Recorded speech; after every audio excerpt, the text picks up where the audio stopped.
Mateus capítulo 10, versículo 39, diz assim: Jesus falando, preste atenção.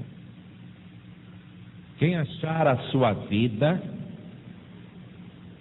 perdê-la-á. E quem perder a sua vida por amor de mim, achá-la-á.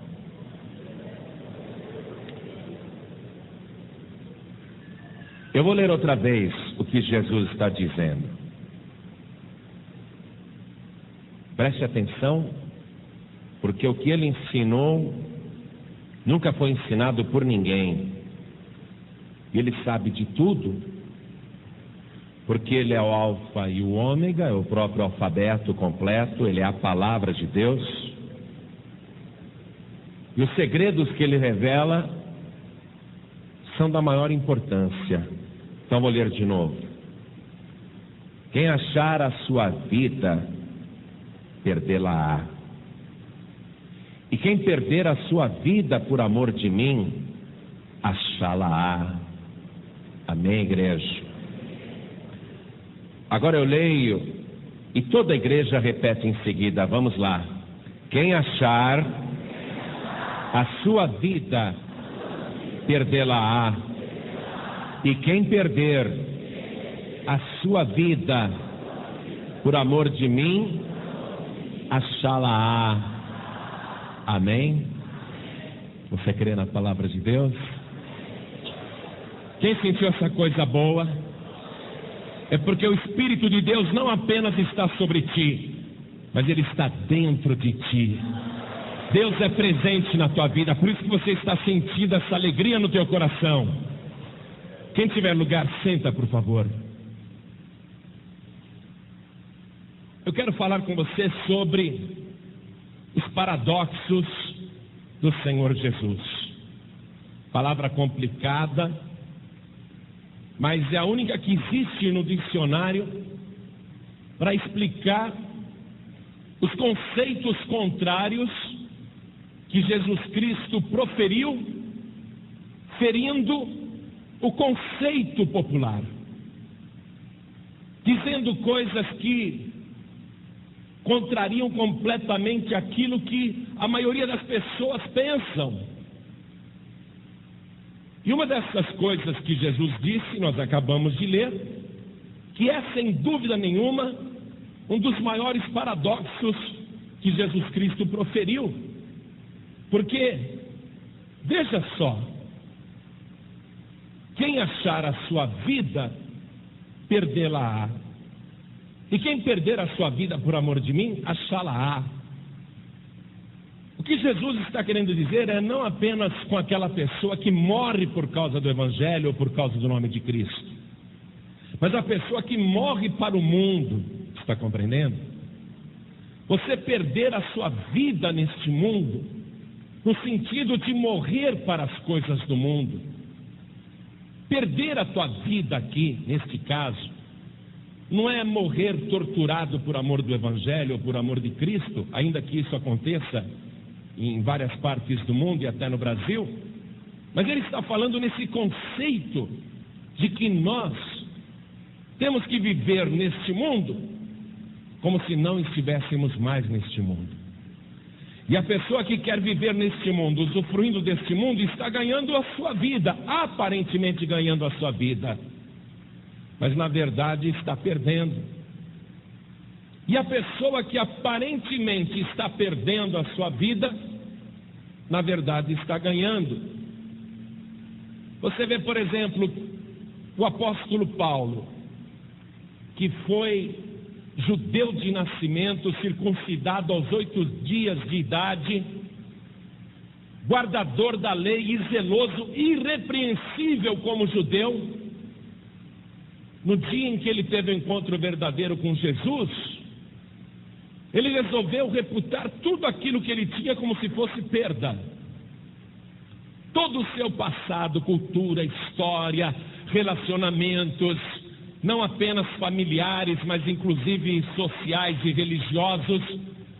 Ele abriu mão de tudo, perdeu tudo, porque ele dizia: me importa ganhar a Cristo. E o paradoxo que estava também na vida de Paulo era este: eu morrer para mim é viver,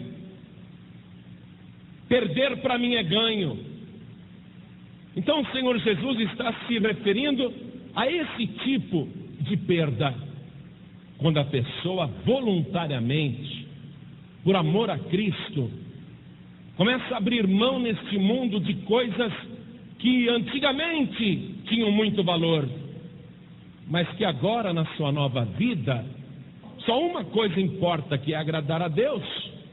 E as pessoas de fora que vêm, imaginam até que a pessoa enlouqueceu, que ela perdeu o juízo. E o Senhor Jesus proferiu vários paradoxos, vários conceitos contrários àquilo que as pessoas pensam aí no mundo.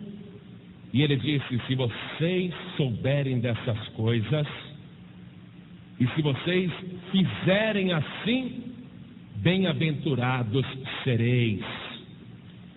Então vamos ver que Jesus não estava apenas proferindo conceitos contrários a tudo que a humanidade pensa ou vive, mas ele mesmo viveu esses paradoxos. Eu quero que você leia comigo no Evangelho de João, capítulo 13, o versículo 12. Olha só, Jesus vivendo um paradoxo que ele ensinou aos discípulos. Está escrito assim: depois que lhes lavou os pés e tomou as suas vestes e se assentou outra vez à mesa, disse-lhes: entendeis o que vos tenho feito? Vós me chamais mestre e Senhor, e dizeis bem, porque eu sou. Ora, se eu, Senhor e mestre, vos lavei os pés, coisa ilógica, contrária a qualquer norma de etiqueta, conduta, norma social, conceito social, o mestre e Senhor fazendo o trabalho de um escravo e lavando os pés dos criados.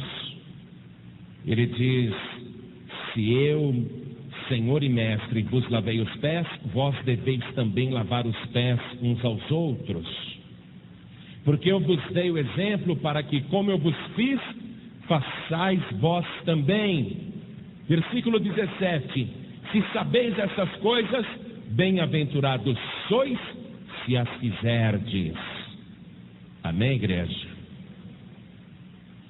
Então ele estava fazendo algo que a princípio os discípulos não compreenderam, a ponto até de Pedro dizer: o Senhor nunca vai me lavar o pé, jamais. Porque o que o Senhor Jesus veio implantar neste mundo, e que as pessoas rejeitaram, porque parece absurdo, na verdade Ele quer que você, como filho do reino, como filha do reino, viva nesta vida, não como uma teoria que você sabe. Ele está dizendo: se você sabe estas coisas, você vai ser bem-aventurado se você as fizer. Não adianta apenas saber, conhecer, porque Jesus pregou, mas ele viveu o paradoxo. Tudo que contrariava o senso comum, ele viveu. Então, vamos ver alguns paradoxos do Senhor Jesus aqui no Evangelho. Não todos, porque são muitos, mas nós vamos ver os principais. E são esses paradoxos, essas aparentes contradições, que justamente regulam a nossa vida com relação a Deus, com relação à igreja, com relação aos ímpios e com relação a nós mesmos. Nós temos que saber e viver, porque senão não haverá bem-aventurança. Sobre, por exemplo, essa tendência do ser humano de querer prestígio, querer fama, querer glória, essa necessidade que o ser humano sente de ser importante, de ser melhor do que os outros. Isso está no ser humano. É uma ideia comum. Os publicitários, quando fazem propaganda na televisão, ou em revistas, ou em qualquer veículo de comunicação, usam até a ideia da inveja, para que você, possuindo aquele carro, seus vizinhos fiquem com inveja de você. E quando a publicidade usa esse artifício, vai direto ao coração humano, que tem essa necessidade, esse ego insatisfeito o tempo todo de ser importante. Então, veja que o nosso relacionamento aqui no mundo, esse prestígio que o mundo busca, conosco tem que ser diferente. Evangelho de Lucas, capítulo 22, e eu vou ler vários versículos agora, quero que você tenha rapidez para acompanhar comigo. Versículo 24.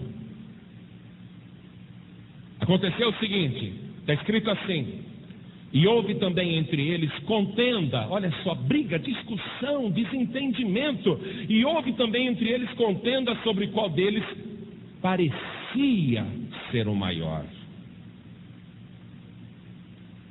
E ele lhes disse: os reis dos gentios, isto é, as pessoas do mundo, dominam sobre eles, e os que têm autoridade sobre eles são chamados benfeitores. Mas não sereis vós assim. Antes o maior entre vós seja como o menor, e quem governa como quem serve. Olha a colocação do Senhor Jesus: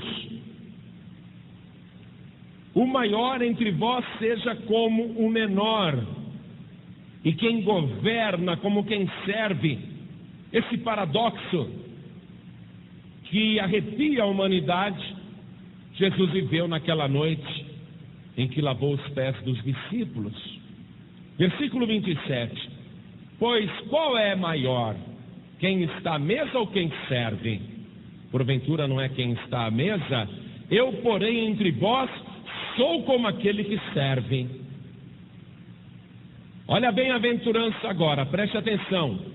E vós sois os que tendes permanecido comigo nas minhas tentações, e eu vos destino o reino como meu Pai me destinou, para que comais e bebais a minha mesa no meu reino, e vos assenteis sobre tronos, julgando as 12 tribos de Israel. Olha a bem-aventurança em você desejar a partir de agora não ser o maior, mas ser o menor.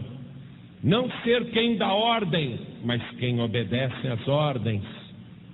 Há uma bem-aventurança de você não querer mandar nas coisas, e sim obedecer, ao invés de ser servido, servir. E Jesus Cristo nos deu o exemplo. Ele ensinou também um paradoxo com relação a oração que você faz a Deus, a tua postura diante de Deus. Porque não há dúvida nenhuma que na cabeça das pessoas do mundo, a pessoa que se sente boa, justa, se recomende para Deus. E Jesus Cristo disse que não é assim. Ainda no Evangelho de Lucas, capítulo 18, versículo 9. Acompanhe que eu apenas vou ler. E Jesus disse também esta parábola a uns que confiavam em si mesmos, crendo que eram justos e desprezavam os outros. 2 homens subiram ao templo a orar, um fariseu e outro publicano. O fariseu, estando em pé, orava consigo desta maneira: ó Deus, graças te dou, porque não sou como os demais homens, roubadores, injustos e adúlteros, nem ainda como este publicano. Jejuo 2 vezes na semana e dou os dízimos de tudo quanto possuo. O publicano, porém, estando em pé de longe, nem ainda queria levantar os olhos ao céu, mas batia no peito, dizendo: ó Deus, tem misericórdia de mim, pecador. Digo-vos, disse Jesus, que este desceu justificado para a sua casa e não aquele. Olha o paradoxo, porque qualquer que a si mesmo se exalta será humilhado, e qualquer que a si mesmo se humilha será exaltado. O ser humano gosta de elogio. Aliás, o mundo é governado assim. E geralmente sobe na vida quem mais é bajulador e adulador. E já foi feita uma pesquisa perguntando para as pessoas que trabalham em empresas e também na política e também no governo, perguntando: você se considera uma pessoa bajuladora? Você acha que isso ajuda a subir na vida? Aí a maior parte das pessoas disseram: é muito bom, ajuda sim. Quando você elogia o chefe, o encarregado, o supervisor, o patrão, fica mais fácil subir na vida. Aí a mesma pesquisa foi perguntar para os patrões se eles gostavam de elogio. E eles valorizavam os funcionários que mais bajulavam, os funcionários que mais adulavam. Jesus Cristo está justamente propondo o contrário. Porque qualquer que a si mesmo se exalta será humilhado, e qualquer que a si mesmo se humilha será exaltado. No nosso relacionamento com os homens, Jesus Cristo ensinou também esse mesmo conceito, aqui no capítulo 14 de Lucas, no versículo 7. Acompanhe, porque esse tem que ser o teu estilo de vida. É assim que você tem que viver. Você tem que viver os paradoxos do Senhor Jesus, os conceitos contrários que Ele ensinou nesse mundo louco que nós vivemos. Olha o que Ele disse, versículo 7. E disse aos convidados uma parábola, reparando como escolhiam os primeiros assentos, dizendo-lhes: quando por alguém fores convidado às bodas, não te assentes no primeiro lugar, para que não aconteça que esteja convidado outro mais digno do que tu, e vindo o que te convidou a ti e a ele te diga: dá o lugar a este, e então com vergonha tenhas de tomar o derradeiro lugar. Mas quando fores convidado, vai e assenta-te no derradeiro lugar, para que quando vier o que te convidou te diga: amigo, assenta-te mais para cima. Então terás honra diante dos que estiverem contigo à mesa. Porquanto qualquer que a si mesmo se exaltar será humilhado, e aquele que a si mesmo se humilhar será exaltado. A pessoa não ficar procurando posições ou colocações, parecendo aquele papagaio de pirata, não é? Que fica no ombro para aparecer. Às vezes eu vejo um político importante dando uma entrevista na televisão e todos os outros candidatos do lado dele para aparecer na TV. Aquela ânsia de aparecer. E um se julgando mais importante que o outro. Não, eu sou mais importante, eu vou ficar aqui ao lado do governador, ao lado do candidato. Olha só, Jesus Cristo ensinando tudo diferente. E uma coisa que Ele ensinou também foi o nosso relacionamento com pessoas ricas e pobres. Porque no mundo se dá mais prestígio e atenção aos ricos, mais honra aos ricos, mais destaque aos ricos. E Jesus Cristo, aqui mesmo, em Lucas capítulo 14, a partir do versículo 12, ensina o seguinte: e dizia também ao que o tinha convidado. O camarada estava fazendo um banquete lá com as pessoas mais importantes do lugar, e Jesus Cristo falou para ele, para o dono da festa, para aquele que o tinha convidado: olha, quando deres um jantar ou uma ceia, não chames os teus amigos, nem os teus irmãos, nem os teus parentes, nem vizinhos ricos, para que não suceda que também eles te tornem a convidar e te seja isso recompensado. Mas quando fizeres convite, chama os pobres, aleijados, mancos e cegos, e serás bem-aventurado, porque eles não têm com que te recompensar, mas recompensado serás na ressurreição dos justos.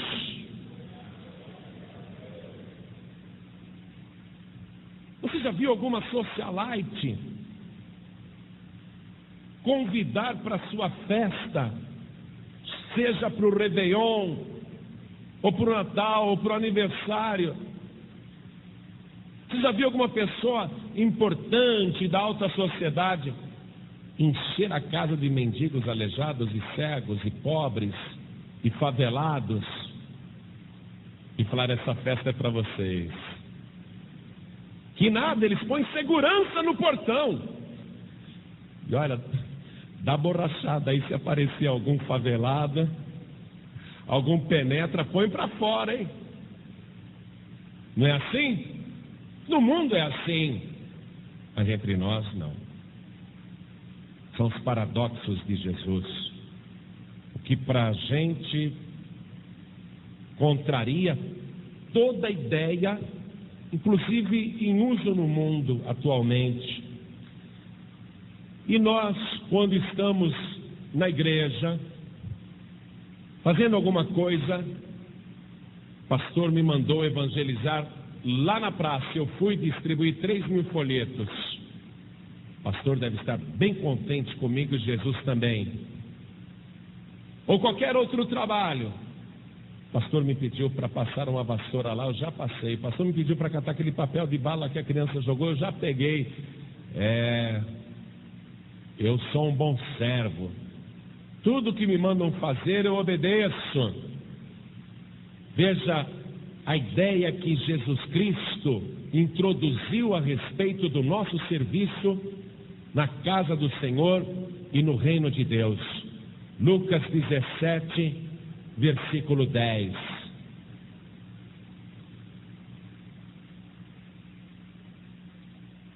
Assim também vós, quando fizerdes tudo o que for mandado, dizei: somos servos inúteis, porque fizemos somente o que devíamos fazer.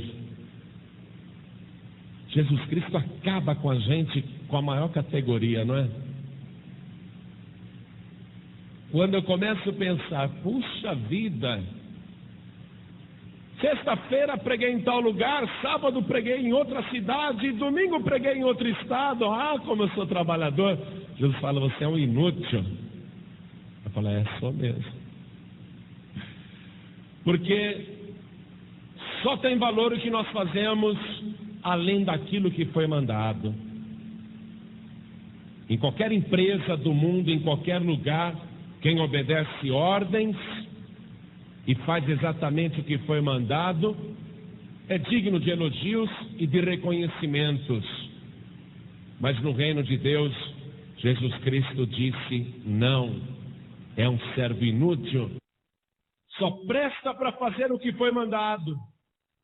Se você não der uma ordem para ele, ele não faz nada. Se você mandar, ele faz. Jesus Cristo, ele quer servos que façam sem que ele mande e que obedeçam sem que haja alguém ali em cima controlando. E mesmo em particular a pessoa continue fazendo aquilo e indo além do que foi mandado.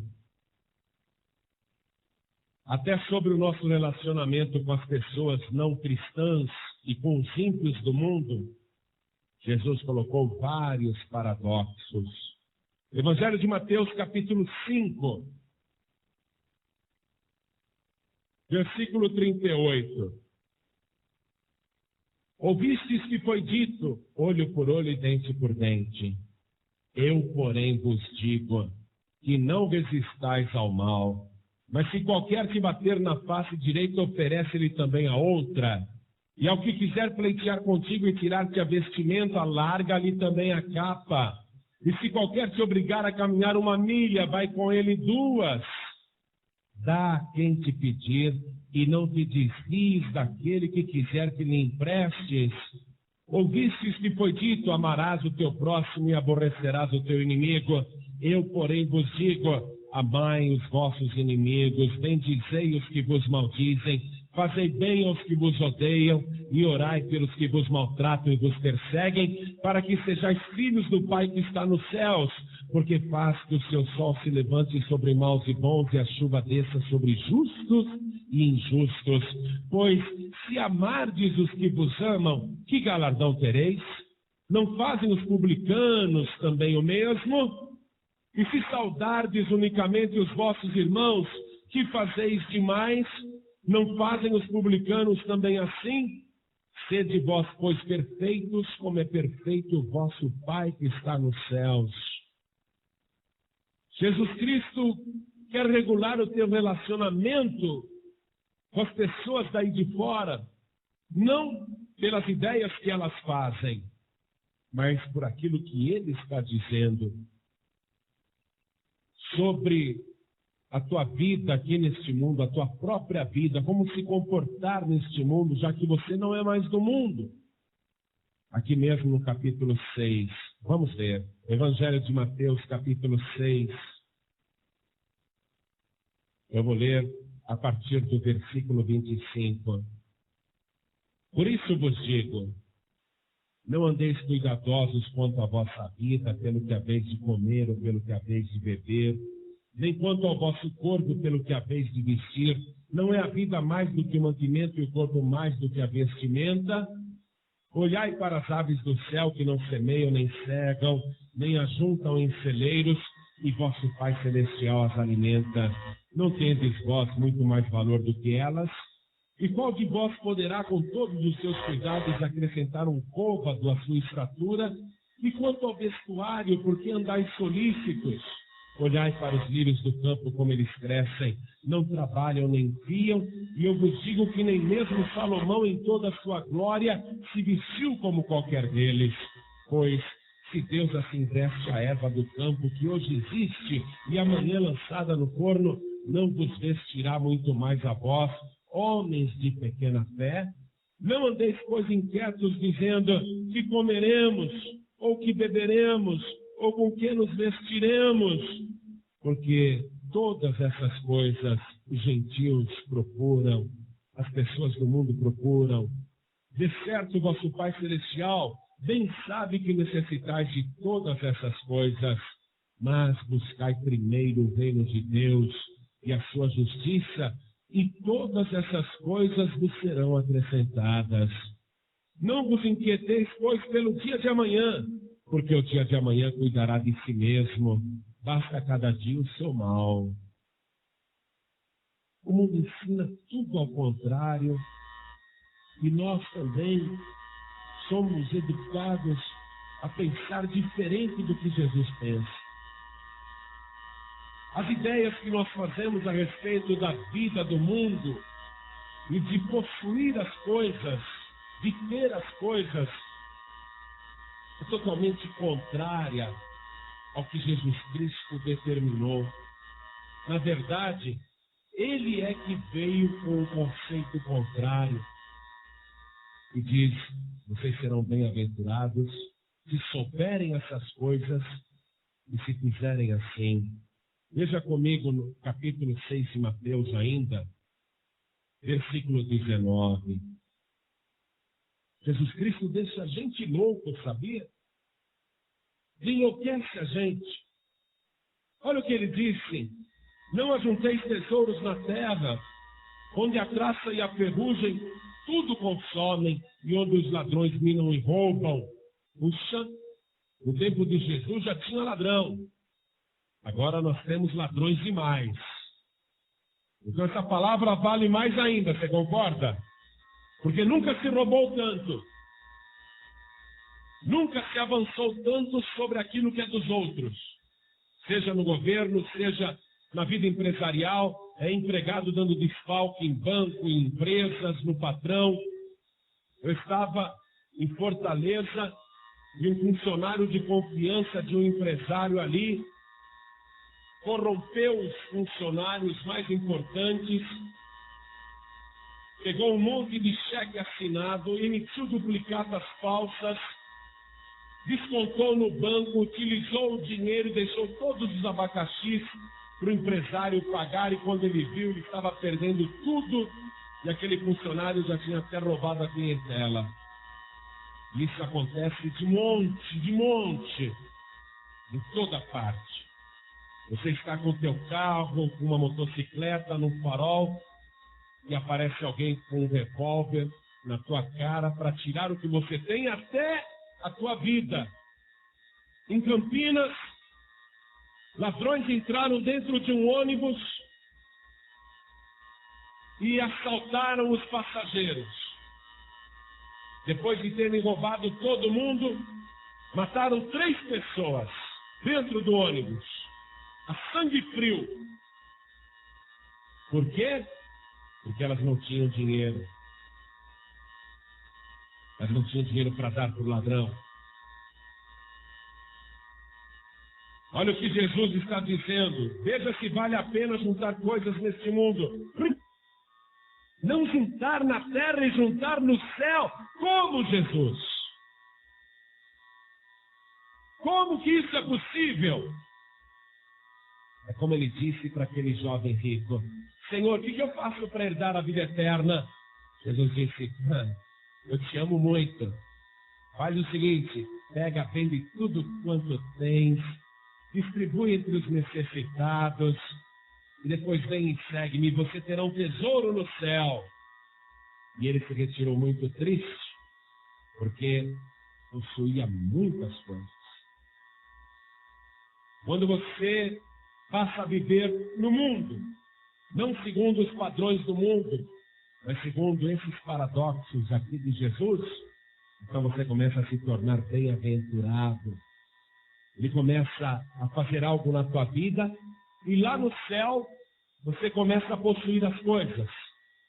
Quanto mais você se nega neste mundo, quanto mais você renuncia neste mundo, quanto mais você entrega neste mundo, mais vai sendo acrescentado e mais você vai possuindo ali na glória.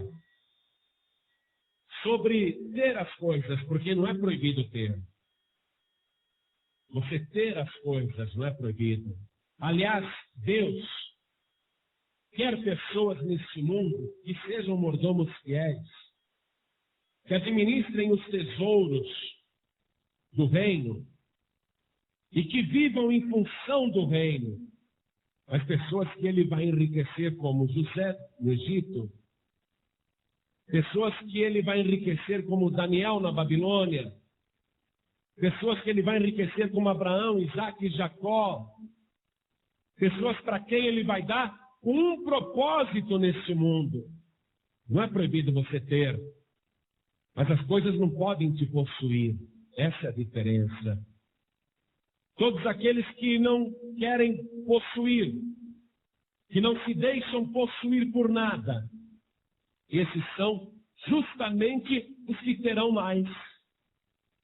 Justamente aqueles que não dão valor nenhum para o dinheiro. Justamente aqueles que não têm qualquer ambição e colocam o reino de Deus em primeiro lugar, são justamente esses que terão mais. É ao contrário, entenda esse paradoxo. O mundo ensina você que você tem que guardar e possuir cada vez mais, acumular muito. E Jesus Cristo, ele diz que não, melhor coisa é dar do que receber. Ele começa a contrariar a ideia que a pessoa faz de posse. E quando a pessoa compreende e passa a viver segundo o conceito que Jesus colocou, que é contrário ao conceito do mundo, então ela passa a possuir as coisas verdadeiramente. Quero que você leia comigo o Evangelho de Lucas, capítulo 6, versículo 38. São essas coisas que deixam muitos completamente pirados. Olha o que Jesus falou. Olha o paradoxo. Olha que conceito contrário. Olha o que ele disse aqui. Vê se isso entra na tua cabeça. Dai e ser-vos-á dado. Boa medida, recalcada, sacudida e transbordando vos darão. Porque com a mesma medida com que medirdes, também vos medirão de novo. Jesus Cristo chegou a falar, inclusive, dentro da igreja, sobre o que uma pessoa pensa como valor de oferta e aquilo que ele considera como valor de uma oferta.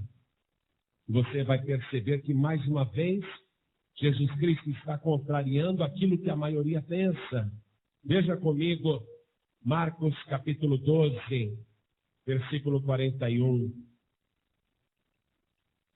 Está escrito assim: e estando Jesus assentado defronte da arca do tesouro, observava a maneira como a multidão lançava o dinheiro na arca do tesouro, e muitos ricos depositavam muito. Vindo, porém, uma pobre viúva depositou 2 pequenas moedas que valiam 5 réis. E chamando os seus discípulos, disse-lhes: em verdade vos digo que esta pobre viúva depositou mais do que todos os que depositaram na arca do tesouro. Porque todos ali depositaram do que lhe sobejava, mas esta da sua pobreza depositou tudo o que tinha, todo o seu sustento. O tesoureiro lá do templo estava todo contente, porque os ricos de Jerusalém estavam colocando muito dinheiro de oferta ali na arca. Jesus Cristo disse que aquela viúva deu mais do que todos reunidos, porque ele viu que aqueles que estavam dando, davam do que sobejava, davam do que era resto, davam do que não fazia falta, davam daquilo que sobrava. Mas aquela mulher não. Ela pegou tudo o que tinha. E foi a única pessoa a fazer uma oferta de verdade ali. Não é terrível você saber dessas coisas? E a gente chegar à conclusão que nós estamos vivendo muito, muito diferente de todos os conceitos que Jesus Cristo estabeleceu. Porque você analisando só esses até agora, você já começa a ficar preocupado. Agora, veja o que Jesus Cristo disse sobre o que significa alguém viver neste mundo em função do reino, fazendo aquilo que ele disse, que ele falou: na verdade eu vos digo que quem não renuncia a tudo quanto tem não é digno de mim. Veja, ele disse: isso é uma bem-aventurança. Leia comigo o Evangelho de Lucas, capítulo 14, versículo 33. Olha só. Assim, pois, qualquer de vós que não renuncia a tudo quanto tem, não pode ser meu discípulo. Mas Jesus, eu quero te servir. Eu quero te seguir. E ele vai olhar para esse pequeno aspecto da tua vida e que vai te caracterizar ou descaracterizar você como discípulo. Basta tão somente ele contemplar esse pequeno aspecto. E ele vai chegar à conclusão se você é discípulo ou não. E ele garante: não pode ser o meu discípulo. Se não houver renúncia, não pode ser o meu discípulo. Por isso que ele falou: quem perde a sua vida por amor de mim, achá-la-á. Mas quem acha a sua vida, perdê-la-á. É exatamente isso que ele está querendo dizer. Uma mulher tinha uma irmã e elas, desde pequenininhas, tinham um sonho: trabalhar na obra de Deus. Elas queriam ser missionárias. As duas cresceram sonhando com os campos no mundo, pensando assim: quando nós crescermos, iremos partir para a obra missionária. Era o sonho de menina. E ela e a irmã cresceram com esse pensamento. Quando elas se tornaram moças, continuavam alimentando esse desejo. Trabalhar no campo missionário. Fazer a obra de Deus. Largar tudo e fazer a obra de Deus. E elas começaram a trabalhar com o propósito de juntar dinheiro para se dedicar à obra de Deus. E as duas arrumaram empregos e tinham esse propósito: quando nós tivermos juntado aquilo que for suficiente, nós vamos deixar tudo e com o nosso pé de meia, cada uma de nós vai correr o campo missionário, vamos pregar no mundo todo. E uma delas, quando achou que já tinha bastante dinheiro, e o desejo de trabalhar na obra era tão grande, ela pediu a conta do serviço, saiu dos Estados Unidos e veio ser missionária na América do Sul. Aquela mulher, aquela irmã, que trabalhava numa outra empresa, pensou assim: mas é muito arriscado esse negócio. A obra é muito arriscada e muito perigosa. Ir para um país estrangeiro, sem dominar totalmente o idioma, sem conhecer profundamente os costumes locais, é muito arriscado, e eu prefiro ir quando eu tiver mais recursos. E ela disse para a irmã: irmã, vai você agora, eu vou trabalhar mais um pouco, vou juntar mais dinheiro, e quando eu tiver bastante, aí eu irei. E elas se despediram no porto. Foi aquela choradeira, mas uma veio para a América do Sul. E a outra continuou trabalhando nos Estados Unidos, querendo juntar mais, ganhar mais, fazer um pé de meia maior. E a que tinha vindo para a América do Sul mandava cartas: e aí, mana, quando é que você vem? E aí, minha irmã, quando é que você vem? Aguarde, estou ganhando mais dinheiro, para a gente ter mais folga. Na verdade, ela queria possuir mais coisas. E a outra já estava trabalhando na obra. E passou 1 mês, 2, 3, 4, 5, 6 meses, 1 ano e meio. E aí, minha irmã, você não vem? Não, eu estou trabalhando, agora estou ganhando bem e estou juntando dinheiro. Quando eu tiver bastante, eu irei. Quando completou 2 anos, ela sofreu um acidente no trabalho. Ela sofreu um acidente no seu serviço e morreu. Tudo que ela estava guardando, tudo que ela estava poupando, a própria vida que ela estava poupando, ela perdeu. Porque ela tinha ganho a própria vida. Estava ganhando a vida na América. Estava ganhando dinheiro. Estava bem no emprego, carreira. Tinha até sonhos bons, intenções boas. Mas Jesus disse: se vós sabeis estas coisas e as fizerdes, bem-aventurados sereis. Não adianta apenas saber, ter boas intenções. 2 anos depois que a sua irmã já tinha ido para a América do Sul, ela sofre um acidente naquele trabalho que ela segurava com unhas e dentes. E morre no trabalho. Ela poupou a vida para perder. E a que foi para a obra continuava viva fazendo a obra. Ela poupou a vida para perder, entenda isso. Quantas pessoas estão vivendo nesse mundo hoje, pensando assim: eu vou ganhar bastante dinheiro e depois, quando eu estiver melhor, aí eu vou ser dizimista. Ou então, aí eu vou para a obra, aí eu vou ajudar a obra. Deixa eu ganhar mais. Eu sei porque durante muito tempo eu pensei isso. Eu fiquei 12 anos da minha vida trabalhando como publicitário, ganhando dinheiro, e nunca saía para a obra, não integralmente. Achava que fazia muito para Deus, trabalhava de dia como publicitário, à noite ia para a igreja. Achava que fazia muito. Achava que eu era um bom servo, mas era um servo inútil. Olha só, tem que haver renúncia, igreja. Eu já tenho que dizer: eu não quero mais isso.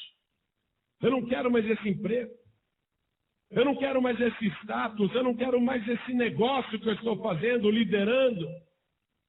Eu não quero mais viver em função das coisas que eu possuo, querendo possuir mais. Porque tudo isso eu fiz na minha vida. Você tem que chegar a essa conclusão. Tudo isso eu fiz na minha vida, e o que me acrescentou? Se hoje você partir deste mundo, se nesta noite a tua alma for pedida, Jesus disse: tudo que você tem guardado, para quem será? E não basta apenas a tua alma ser pedida hoje, porque muitos podem ir dormir e não acordar mais. Eu tenho um amigo que eu trabalhei como gerente de propaganda para ele em Manaus. Trabalhei 1 ano e meio na Zona Franca de Manaus. E ele era multimilionário, 54 anos, cheio de planos e ideias, muito dinheiro, inclusive fora do Brasil. Mas acordou um dia de manhã, que dor no peito! E morreu na mesma manhã. Tem dinheiro dele que os parentes nem sabem aonde está. Muita gente vai dormir e não acorda mais, pode ter certeza. Mas nós que somos servos de Deus não estamos preocupados com a morte. Nós somos servos de Deus, nós não temos medo de morrer. Esse medo não passa na nossa cabeça nem no nosso coração. Se o avião cair, amém. Se o carro bater, amém. Se a gente levar um tiro, amém. A gente não tem esse medo. Mas não é só questão de morrer, que parece que é improvável, isso acontece com os outros. Existe um outro aspecto que nós temos que refletir.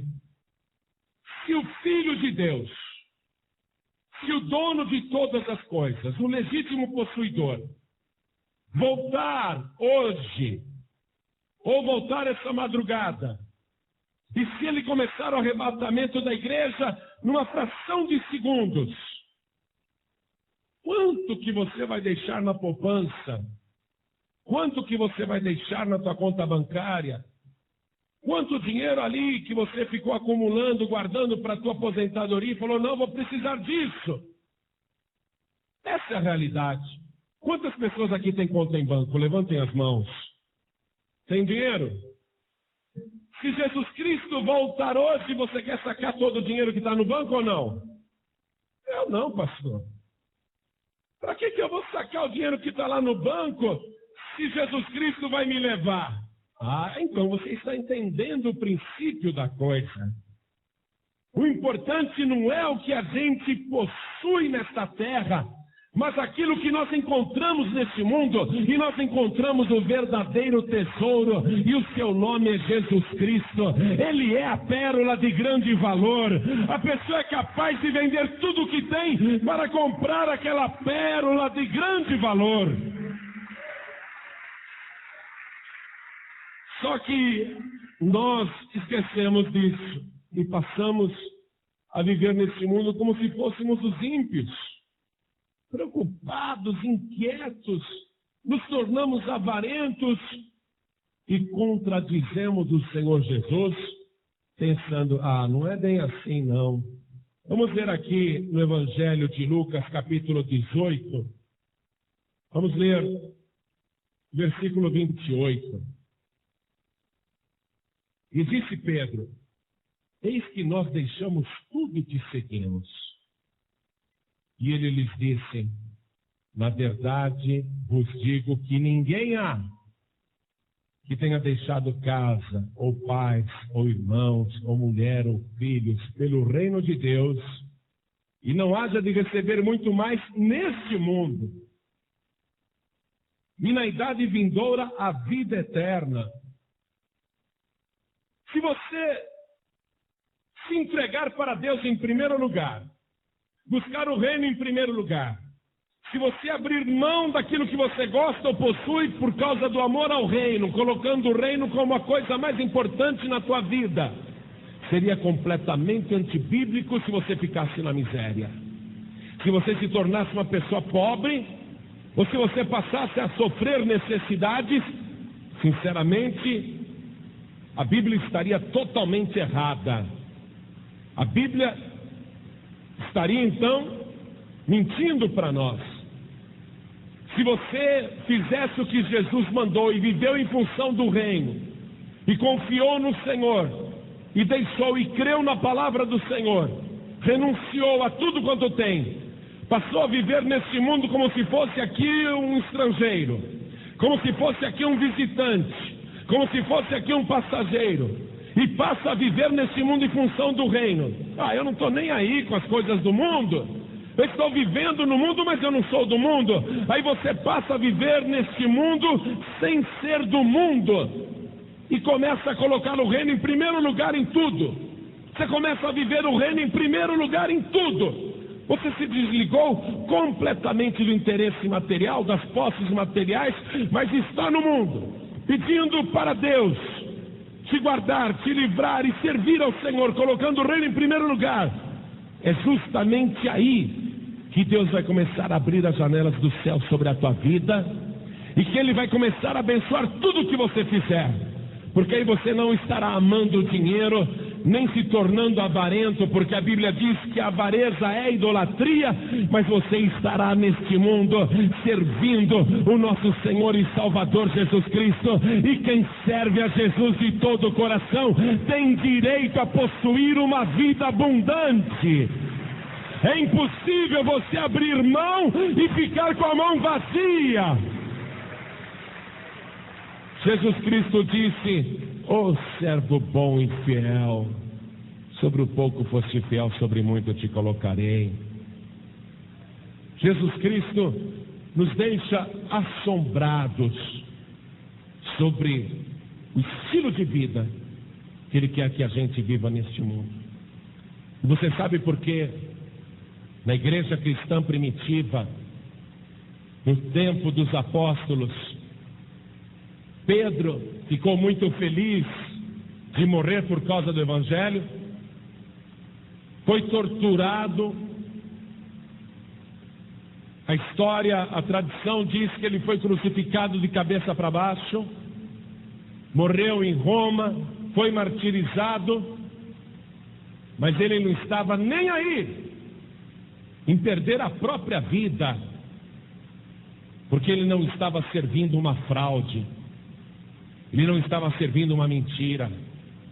Se fosse uma mentira, Pedro iria dizer: não, gente, não me mate não, eu vou falar a verdade. Nós pegamos o corpo de Jesus, roubamos enquanto os guardas dormiam, e nós escondemos o seu corpo.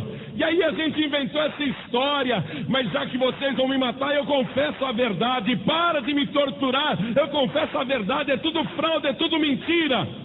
Mas Pedro, que ia morrer crucificado, disse: parem! Eu não sou digno de morrer igual o meu Senhor Jesus. Me crucifiquem de cabeça para baixo. Me crucifiquem, porque eu não tenho medo da morte. Jesus Cristo morreu crucificado, e eu digo a vocês: Ele está vivo.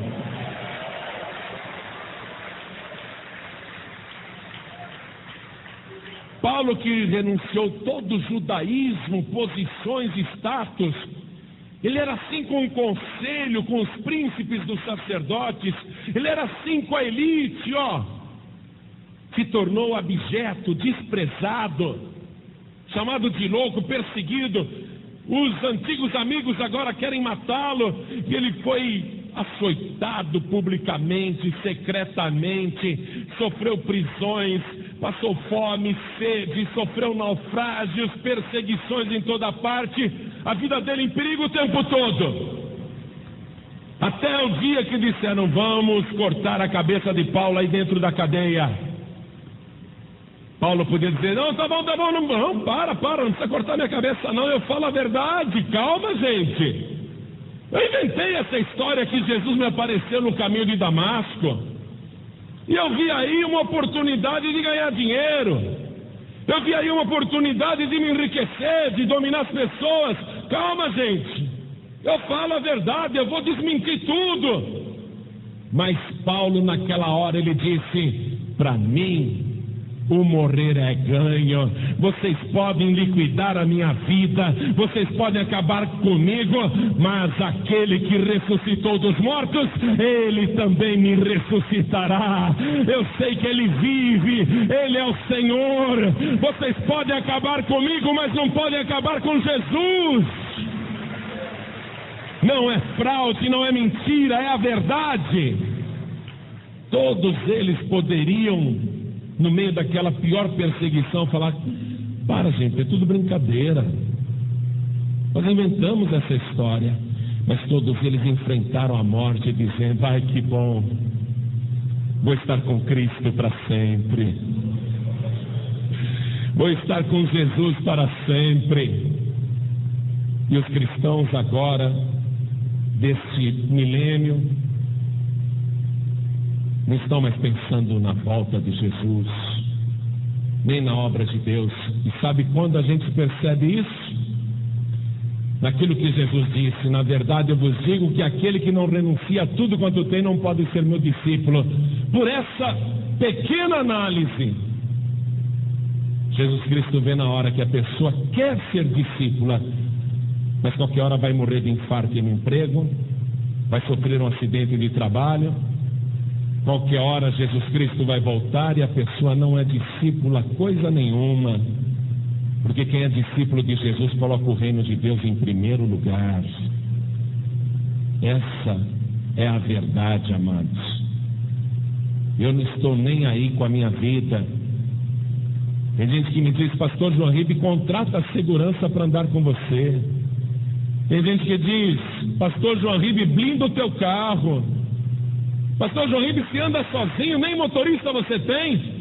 Quem disse que eu ando sozinho? E quem disse que o meu carro não é blindado? Hein?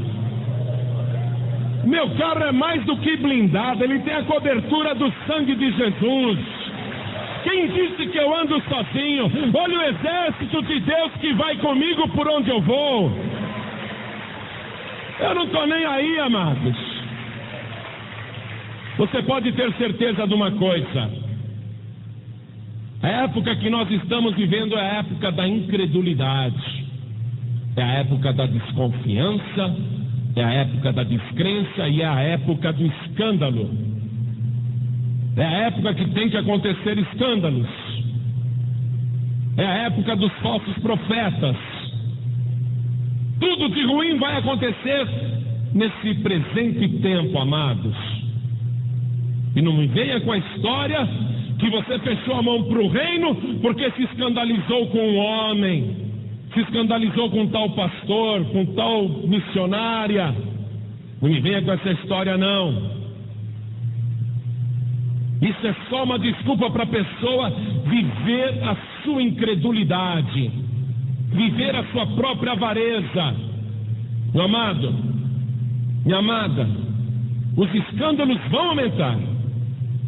Os escândalos são necessários. Jesus Cristo disse: é necessário que tudo isso aconteça. É extremamente necessário, porque até nisso ele vai colocar um paradoxo na tua vida.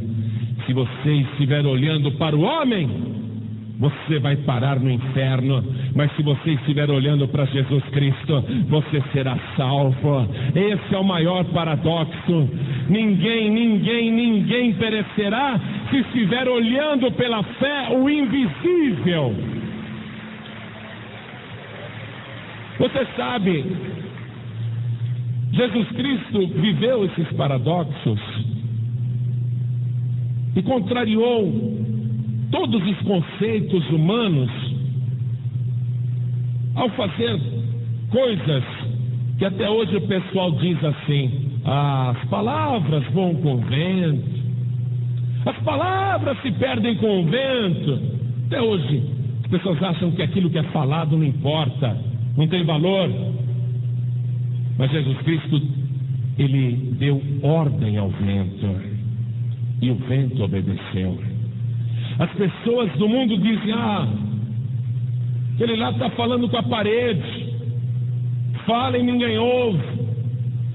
Jesus Cristo, Ele falou com uma parede de água, um oceano inteiro, e disse: mar, aquieta-te, e o mar obedeceu na mesma hora. É uma contrariedade conversar com uma pessoa morta. Está morto, não perca tempo, não está ouvindo nada. Jesus viveu até esse paradoxo de falar com defuntos, e não apenas com defuntos fresquinhos que estavam ali, que tinham acabado de morrer, até com um defunto que já estava podre, cheirando mal, sendo comido pelos vermes, as órbitas dos olhos devoradas, vermes na boca, nas fossas nasais, o estômago comido por vermes. Jesus Cristo diz: tirem a pedra. Mas Senhor, já está morto, já tem 4 dias. Eu não te disse que se tu creres tu verás a glória de Deus? Lázaro, sai para fora. E o defunto ressuscitou. Lázaro, saia. E o defunto veio. É um absurdo. Agora, você quer absurdo maior do que uma pessoa que não tem mais sangue no corpo? E a gente sabe que toda criatura viva precisa de sangue no corpo. Sem sangue não há vida, a própria Bíblia diz isso. O próprio Deus afirma isso. Essa pessoa não precisa levar um tiro, não. Basta um furinho assim, bem pequenininho, de nada, que fique vazando sangue dia e noite, e a pessoa morre. Porque sem sangue não tem vida. Esse é o conceito, todo mundo sabe disso. Mas o maior paradoxo é este: existe uma pessoa que não tem mais nenhuma gota de sangue no seu corpo e está viva pelos séculos dos séculos. Como é que pode um negócio desse? Ele deu todo o seu sangue na cruz do Calvário, ele perdeu a sua vida e ganhou tudo, possuiu tudo. Essa é a verdade. Nós temos que viver neste mundo sabendo essas coisas, que agora você sabe, mas sendo bem-aventurados se fizermos. Vamos encerrar a mensagem.